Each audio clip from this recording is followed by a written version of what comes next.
Masyarakat Madinah menanti-nanti kedatangan Nabi Muhammad sallallahu alaihi wasallam. Apabila para sahabat dan Rasulullah SAW berhijrah ke Madinah, mereka melantik Rasulullah SAW sebagai pemimpin mereka. Sebelum itu, masyarakat Madinah sedang berusaha untuk melantik pemimpin yang baru di kalangan mereka.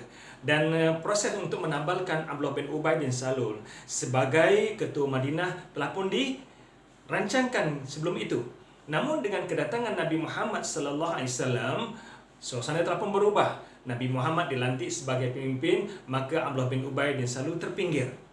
Walaupun demikian, wujudnya bukan hanya orang Islam yang tinggal di Madinah. Di kalangan masyarakat Madinah ada mereka yang beragama Yahudi. Dan di antara tindakan yang dilakukan oleh Rasulullah SAW ialah melakukan piagam Madinah, perjanjian di antara kelompok Yahudi untuk bekerjasama bagaimana mempertahankan negara Madinah daripada ancaman luar. Namun demikian, setelah berlalu masa, berlakunya pencabulan perjanjian ini. Beberapa pencabulan yang telah dilakukan oleh kelompok Yahudi terhadap perjanjian Madinah ataupun perjanjian di antara Rasulullah SAW dengan kelompok Yahudi ini yang akhirnya menyebabkan beberapa siri peperangan. Di antara pencabulan yang berlaku yang dilakukan oleh Yahudi Bani Nadir. Ada kelompok Arab Bani Amir yang telah bergabung dengan umat Islam Madinah. Namun demikian, dua orang pada Bani Amir telah pun dibunuh oleh Amr bin Umayyah dalam kisah yang dinamakan Bi'rul Ma'unah, iaitu kisah Telaga Ma'unah. Dua orang daripada Bani Amir yang bergabung dengan umat Islam telah dibunuh oleh kelompok Yahudi yang berasal daripada Bani Nadir. Lalu ketua Bani Amir bertemu Rasulullah SAW menuntut supaya diat dibayar terhadap orang mereka yang dibunuh.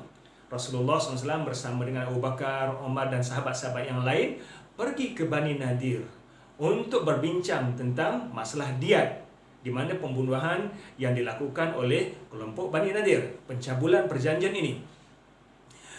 Huyai bin Akhtab yang menyimpan dendam kepada Rasulullah SAW berpura-pura menyambut kedatangan Rasulullah SAW. Dan dia dah tahu bahawa Rasulullah SAW akan datang untuk berbincang. Namun sebelum ini, dia telah mengaturkan dengan beberapa orang kawan-kawannya untuk membunuh Rasulullah SAW. Di mana Huyai bin Akhtab memerintahkan Amr bin Jahsh untuk naik ke bumbung. Dan dia akan membawa Rasulullah berbincang di luar rumah. Ketika berbincang, minta Amr untuk melemparkan batu yang besar direct di atas kepala Nabi Muhammad sallallahu alaihi wasallam. Perancangan ini walaupun mendapat tentangan daripada sebahagian orang Yahudi, sebab mereka katakan, aku bimbang nanti kalau Tuhan Muhammad beritahu pada Muhammad maka akan terbongkar rahsia kita. Namun Huyai bin Akhtab tidak mengindahkan cadangan ataupun amaran ini. Dia meneruskan perancangan. Apabila Rasulullah sampai di kawasan Bani Nadir, disambut seperti mana rancangan yang dilakukan, dibawa untuk berbincang di luar rumah. Dan dikala itulah Amr naik sedia di atas bumbung, bersedia menanti waktu untuk menghempapkan batu di atas kepala Rasulullah SAW. Dalam keadaan mereka mula berbincang, tiba-tiba Rasulullah bingkas bangun dan terus kembali ke Madinah. Sahabat yang bersama dengan Rasulullah SAW terpinga-pinga, tertanya-tanya, kenapa ini berlaku? Wahai Rasulullah, apakah sebenarnya yang berlaku? Sehingga Rasulullah terus bangkit, balik tanpa berkata apa-apa, meninggalkan perbincangan. Huyai sendiri pun terpinga-pinga, kenapa Rasulullah bangkit? Kemudian Rasulullah SAW menjelaskan kepada para sahabat, sungguhnya Allah telah memberikan wahyu kepadaku bahawa Huyai dan rakan-rakannya sedang merancang untuk membunuh aku dengan menghempapkan batu daripada atas rumah. Sebab itulah aku bingkas bangun serta-merta supaya perkara ini tidak berlaku. Di mana Allah telah mewahyukan kepada Nabi Muhammad bagaimana perancangan yang dilakukan oleh Huyai untuk membunuh Rasulullah SAW. Perancangan yang begitu rapi yang tidak diketahui oleh para sahabat, yang tidak diketahui oleh Nabi Muhammad sallallahu alaihi wasallam sebelum ini. Bahkan Rasulullah telah berada di tempat yang dirancangkan oleh Huyai untuk dibunuh ketika itu. Namun janji Allah Subhanahu wa taala, Allah akan menyelamatkan Nabi Muhammad sallallahu alaihi wasallam, dan Allah memberitahu kepada Nabi Muhammad sallallahu alaihi wasallam perancangan yang dilakukan oleh Huyai. Bukankah ini jaminan Allah Subhanahu wa taala tentang keselamatan Nabi Muhammad sallallahu alaihi wasallam? Bukankah ini yang Allah sebutkan dalam Al-Qur'an, ya ayyuhar rasul balligh ma unzila ilaika min rabbika wa illam taf'al fama ballaghta risalatah wallahu ya'simuka minan nas. Cuba tuan-tuan perhatikan ayat yang saya merahkan ini. Wahai Rasul, sampaikanlah apa yang telah aku wahyukan kepada kamu.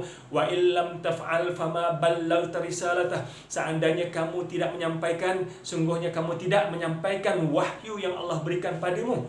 Wallahu ya'simuka minan nas. Ayat yang dimerahkan di sini. Wallahu ya'simuka minan nas. Dan Allah menjaga kamu daripada angkara manusia. Huyai telah pun merancang dengan begitu rapi. Tiba saat, hanya menanti saat bilakah waktunya untuk mengempakkan batu di atas kepala Rasulullah SAW. Namun di saat yang getir inilah Allah SWT mewahyukan kepada Nabi Muhammad SAW perancangan Huyai, dan perancangan Huyai tergendala. Benar janji Allah SWT, wallahu ya'simuka minan nas. Allah menjaga kamu daripada angkara manusia. Allah menjaga kamu, keselamatan kamu daripada kejahatan manusia.